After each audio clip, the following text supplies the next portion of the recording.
আসসালামু আলাইকুম। আশা করছি আপনারা সকলেই ভালো আছেন। আলহামদুলিল্লাহ আমরাও সবাই ভালো আছি। তো আজকে আমি আপনাদের তৈরি করে দেখাবো পরোটা। পরোটা খেতে কিন্তু ভীষণ মজা।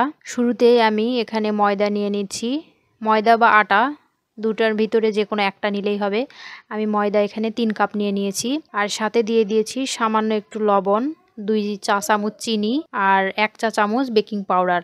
তার সঙ্গে দিয়েছি ১০ টাকা দামের ২ প্যাকেট গুঁড়া দুধ। দুধটা দেওয়ার কারণে খেতে কিন্তু ভীষণ মজা লাগে। শুকনা উপকরণগুলো ভালোভাবে মিক্স করে নিয়ে এখানে হালকা কুসুম গরম পানি দিয়ে ডো তৈরি করে নেব। একদম নরমও না, একদম শক্তও না, মিডিয়াম ডো তৈরি করে নেব। তারপরে এখানে ৩ চা চামচের মতো ঘি দিয়ে আমি এটা কিছুক্ষণের জন্য রেস্টে রেখে দিব। এখানে আমি কিছু ঘি নিয়ে নিয়েছি। ঘিয়ের সঙ্গে আমি কিছু কর্নফ্লাওয়ার মিক্স করে নিলাম।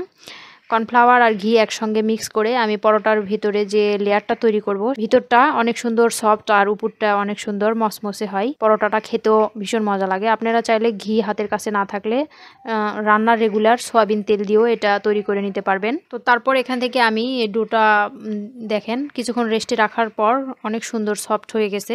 এখন এখান থেকে আমি কিছু লেচি তৈরি করে নেব। মানে যেরকম সাইজের আপনারা পরোটা তৈরি করতে চান সেরকমভাবে পরোটা তৈরি করে নেবেন। তো এরকমভাবে সবগুলো করে নেওয়ার পর রেখে দিব। রেখে দিয়ে অবশ্যই ঢাকনা দিয়ে রেখে দিতে হবে, না হলে কিন্তু এটা শক্ত হয়ে গেলে তৈরি করা কিন্তু অনেক কষ্টকর হয়ে যাবে। তো এরকমভাবে সবগুলো তৈরি করে নেওয়ার পর একটা একটা করে আমি রুটি প্রথমে বেলে নিচ্ছি। তো ভিডিওটি ভালো লাগলে অবশ্যই লাইক, কমেন্ট, শেয়ার, সাবস্ক্রাইব করতে ভুলবেন না। নতুন নতুন ভিডিও পেতে আমাদের সঙ্গেই থাকবে।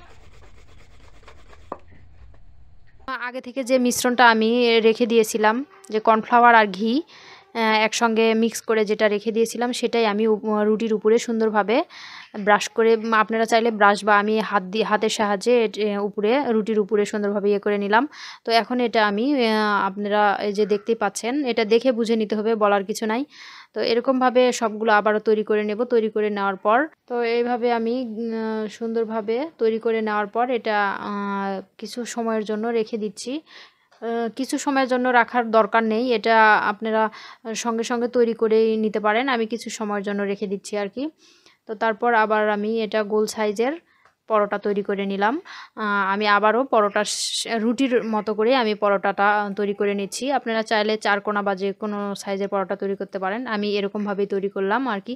এটা খেতে ভীষণ মজা লাগে।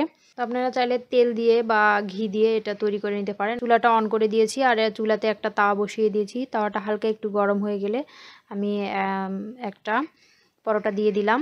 পরোটার এক সাইড হালকা একটু কালার চলে আসলে উল্টিয়ে দিতে হবে। উল্টিয়ে পাল্টিয়ে সামান্য একটু ব্রাউন কালার চলে আসলে এখানে আপনারা চাইলে বাটার বা ঘি বা তেল যে কোনো কিছু দিয়ে তৈরি করে নিতে পারেন। আমি এখানে ঘি ইউজ করেছি। ঘি দিয়েই সুন্দর করে আমি পরোটাগুলো ভেজে নেব। এটা দেখে বুঝে নিতে হবে, বলার কিছু নাই। এই যে দেখতেই পাচ্ছেন দুই সাইড এরকমভাবে ব্রাউন কালার চলে আসলে এটা উঠিয়ে নিতে হবে। আর চুলার আঁচটা কিন্তু হাই হিটে বা একদম লোতে রাখার দরকার নেই, মিডিয়াম আছে কিন্তু পরোটাগুলো ভেজে নিতে হবে। তো এরকমভাবে আমি সবগুলো পরোটা ভেজে নিচ্ছি। তো এখানে দেখতেই পাচ্ছেন উপরটা কত সুন্দর মসমসে আর ভিতরটা একদমই সফট, হাতের মুঠোয় নেওয়া যাচ্ছে। দেখেন আমি কতটা সুন্দরভাবে এখানে নিয়ে নিয়েছি, দেখতেই পাচ্ছেন। তো ভিডিওটি ভালো লাগলে অবশ্যই লাইক, কমেন্ট, শেয়ার, সাবস্ক্রাইব করতে ভুলবেন না। নতুন নতুন ভিডিও পেতে আমাদের সঙ্গেই থাকবেন। সবার আগে ভিডিওর লিঙ্ক পেতে পাশে থাকা বেল বাটনটি ক্লিক করে অল বাটনে সিলেক্ট করে রেখে দিবেন, তাহলেই সবার আগে নোটিফিকেশানটা পেয়ে যাবেন। আর ফেসবুক পেজ থেকে দেখে থাকলে অবশ্যই ফেসবুক পেজটি ফলো করে দিবেন। লাইক, কমেন্ট, শেয়ার, সাবস্ক্রাইব করতে ভুলবেন না।